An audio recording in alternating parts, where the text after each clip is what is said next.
Good morning, ladies and gentlemen. Welcome back to the family farm with me, Simulation Fallen Nation. I hope you are doing very well today. You join me as we're taking a little bit of time, just have a little moment of reflection, really looking out across the beautiful coastline here. We've just brought another trailer down. Dad is out and about. He's doing his stacking in the JCB today, so he's going to move on to this field next, where I'm thinking, I'm hoping I should get everything onto that one trailer that I've left there. Well, I'm hoping he does, certainly, but it should be good to get this field all done. As it stands right now, we've got 1, 2, 3, 4, 5 fields baled, I think. 1, 2, 3, 4, 5. Yeah, 5 fields baled there, which will probably come up to around about 70 acres. So it's a good starting point. We've got a lot left to kind of get pulled in, but Dad's just kind of slowly stacking them up there. We've got both trailers are out in the fields at the moment, and then we've got 2 fields either cleared or on a trailer ready to come in. And yeah, we're just going to move in through it. I'm going to move on to a few different things today though as well, because we do need to keep cracking along. But yeah, as you can see, I just thought I'd show you what this field looks like and how many bales we've got off it. They've been in here already, as you can tell there, and paired everything up, so it makes it a little bit easier for Dad when he does come in. And we're going to go back in the 56 and just get cracking, really. It's been, yeah, since we last were with you. You'll recall that we had a little issue with the 399. Unfortunately, the 399 is no more, effectively. It got hauled away to scrap the other day.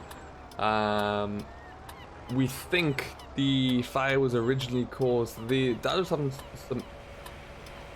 was having issues with the engine overheating, and he'd been trying to control it. There are multiple occasions he'd been in with the top up coolant, check oil levels, and it was all fine, but it just kept overheating and overheating. We couldn't figure out what was causing it, and then that and the combination of there must have been some hay dust in there from working out in the fields. We don't quite know, but something caused the ignition of some sparks, really, of some dust and debris inside one of the compartments within the engine, and then yeah, it was away. All Dad could do was get out, and he managed to unhook the rake and kind of just pull that back slightly, so the rake's fine. We've been using that since, but yeah, the 399 is gone, so more than anything, Dad is very upset and annoyed by that. He is best left alone, and we're not really discussing that issue at the moment. Fortunately, we have the Case 5150 Pro, so we are able to continue, really. We're not down a tractor at this time, but it is something that we're going to have to look at replacing soon. Now, it's just a lot of work to try and find a tractor at the moment that we want to take on and that we feel like we could use, so we're not sure which one we're going to use at the moment, if I'm being honest, so we need to figure that one out. We've put a few feelers out with a few different people, and we'll wait to see what that comes back with, but right now it's all up in the air, really, and we'll see. But yeah, what a time it was such a weird event, and by the time he rang me, and as you saw in the video, by the time I got over there, it was gone. There's nothing we could do about it. So fire service did come out, and they did just hose it down and kind of make sure that it was completely extinguished, but one of those things, and we'll have to try and move on. We got that field baled up yesterday as well, so that's all done. Everything that was on the deck ready to be baled has been baled, so we're going to work on clearing that up there because we're due a little bit of rain tomorrow, so we haven't mowed anything else down yet. We're going to leave it like that until we see the extent of this shower that's coming in there, which will be good for the ground that's been cut anyway. And then we can look into mowing after that. So it looks like the old man is currently stopped. He's on his lunch at the moment, which is good for him. I put the trailer into that field earlier, and so that should be all loaded up now, which it looks like it is. Now I'm not going to bring it in. All I'm going to do is just hook on this tractor to it, and then pull it close to the gate, because after my lunch I am going out with the plough on. We're going to start turning over some ground here that we'll be drilling into winter barley in probably a couple of weeks time, actually. But yeah, everything else is looking good. He's even strapped it up for me. He does. But yeah, it was a very unfortunate and very frustrating turn of events there. It wasn't sure, and of course that's always all well and good when you can return some value. Get the insurance to pay for it at the very least, but it's not the point really. That tractor has been in our yard for quite some time, so to lose it like that was a sad day, a sad moment for sure. But yeah, we'll move on. We'll find out what we can do about it. We do have a few tractors. I'd love to pick one of the Massey, that's for sure. We do like our Masseys here. There's a few relatively good second-hand options. Now the thing was, that tractor was never budgeted to be replaced. We have a capex for our two main tractors, so this one and the 66. But neither of the older machines there were really had any kind of budget down or a replacement there. So, right, what we'll do about that one, I'm not sure. One of those things. As we come into the yard though, we took a little bit of time just to wash down the mower because it was getting a little bit dusty. Got paranoid since the accident with the 399.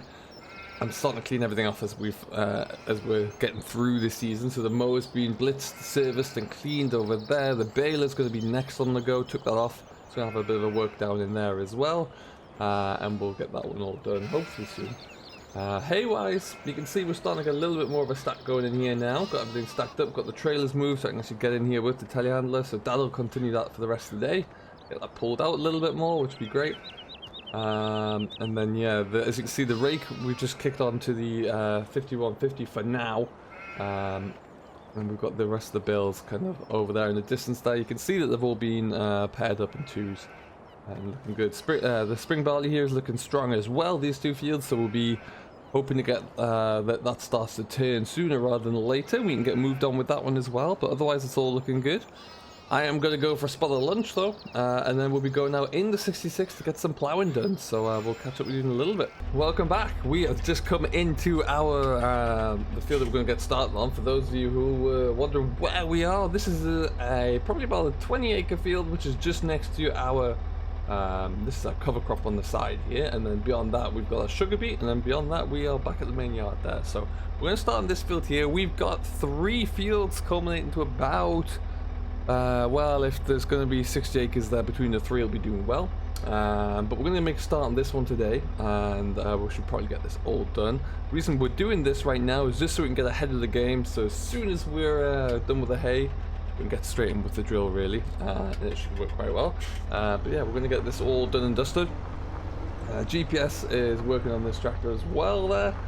There's a kind of first real bit of kit with GPS in there. It's working pretty well. I do like it an awful lot. We are going to put it onto the 56 as well for the spraying and the fertilizer application. But yeah, we'll get this all tied up very nicely. Lots to do at the moment. We're working hard on getting this hay done. It's going to be nice to get a little bit of a respite tomorrow though with this rain that's coming through. And I am hoping that we'll be able to get the rest of the hay done by the end of the week, which is all looking good. Aside from that, everything in the world of YouTube is going well. Somehow managing to find time to get everything updated and uploaded for you all as well, so you all keeping up to date with everything. We've got some interesting stories coming along from Franken and Andy, so it's going pretty well as far as that is concerned. Big shout out as well. Seeing a lot of people who are starting to watch Hey Team TV, which is fantastic. Keep that up there. Those boys are doing some stellar work. And also looking around and just trying to find other interesting new young ag channels really, who are bringing in a lot of information, a lot of different ideas and approaches. So there's a great deal out there. I'm currently watching a lot of Four Winds Farm, watching a bit of Nick's Farm as well. That's very interesting. And trying to find a few new channels with just new philosophies really. Because it is always quite interesting to see how different people do different things, and also to see the varying different equipment that they use to do it, which is always appealing, and the draw is always the shiny equipment there after all. So that's going very well. As we get towards the end there. So what we'll just do another pass button right up to the end there, which will be just enough for the headlands. We should be good. This tractor doesn't even flinch with the plough in the back on this hill here. Like I said, it's only a 4-throw plough. We could ideally handle a 5. It's just an extra expense that we don't feel like we need to spend, because at the moment there we are ploughing these winter barley fields over there, but after that I am looking to kind of venture away towards more of a min till or direct drill approach. So if anything, we wouldn't be updating our plough again, so we'll see. But yeah, a few bits as you can hear. It's just grunting a little bit as it's trying to get up the last of the hill here, but otherwise all is good. And we'll doing a nice, neat job, which is always important. And if I don't, the old man will come and find me and he'll criticize me for it anyway. And that's certainly not a moment there. I don't need any more, anything to give him any excuse at the moment, because he's a little bit upset still about his $399. That was actually his first tractor he bought when he bought into the farm, really. So it is a sad moment for the old guy, but he'll come round. I don't know if he's more upset by the fact that it's on fire or the fact that he was driving it when it happened. I don't know. So that's a conversation we'll have once the wounds have healed a little bit, I think. But yeah, otherwise everything else is going very well. I hope you are well, wherever you are, whatever you're getting up to. Do let us know down below. And we are looking soon to try and be able to come back with a little bit of an update as to what we're going to do to replace that vehicle. I've been watching a lot of Farmer Phil recently, and I love the fleet of Massies of all ages he has. That'd be amazing if we can replicate that somehow. But yeah, I'm just not sure on that front, so I'll have to watch this space. But yeah, we will see. Someone showed me an advert the other day for a very nice old Renault, but I don't know. We don't have a need for a Renault at the moment, or I don't really know what I would do in terms of servicing for that, so that's a different question entirely.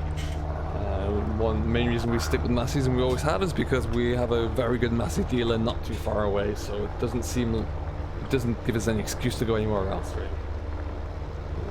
Not at all. A few people have been asking about merchandise for the channel as well. It is available. You can definitely find it on the channel in the links below if you would like to. Of course, no pressure there or anything like that, but for those of you who have asked, you can find it down below there, and you can come and get something pretty cool from there. And also, if I get this finished quick enough today, today is Sunday at time of actually recording this here, we will be coming live with another live stream for you all as well. I'm going to get home and get this field finished ploughed up, at least there we'll be able to get a live stream going, so watch out for that one as well. It'd be great to come see you in there. As you can see, this field was one of the fields that got a little bit of lime on it. This actually got the leftover lime in the hopper, so just kind of that top end. But yeah, it's also not taking us very long to get it ploughed over there, so hopefully we'll be able to get cracking along, get this all finished up today, and we will be laughing. It's ploughing over quite nicely. What I'm hoping is that it kind of dries out a little bit, well, it should do, because it's so damn warm at the moment. I haven't had a single day this last week or so where it's dipped below 20 so far, so it's quite intense. I'm hoping, like I say, that a little bit of rain we have will be much needed actually. The spring barley could do that final little injection, and then so could the hay ground, so otherwise we'll start to get into shortages, which nobody really wants there. The last year we've had with trying to get the winter crops in back in last year was impossible, so everyone went to spring barley, spring wheat, and then that's just been dried out really. It just can't get a good go, so it's very unfortunate, and hopefully that will change a little bit, but fingers crossed for you wherever you are. Do let me know if you have anything in the ground there, how it's going for you as well, if you're managing, if you're surviving and all of that. Because yeah, Lord knows it's not easy at the moment. Alright then, so we're just going to continue with this. This being just a short little update to show you what's going on. Nothing much new, unfortunately, as far as the replacement tractor is concerned. Keep an eye out for that one. That's going to take a little bit of time, but we'll get that figured out. And we will see what comes down the line, really. But yeah, we're just going to keep going, keep working hard. Fortunately, we've got enough tractors in the fleet right now, although we are going to get stretched a little bit when we have to come to start doing a little bit more of the contracting work as well, which we have to start to really ramp up shortly, so that might kind of push us a little bit there, so watch this space there. Until next time though, we will leave it here, just a nice little short update like I say, but thank you ever so much for watching. I do hope you have enjoyed. I have been Simulation for the Nation. This has been a little recap from the family farm, and we will see you all in the next one. So until then, have yourself a great day, enjoy what you're doing as always, but most importantly as always, happy farming.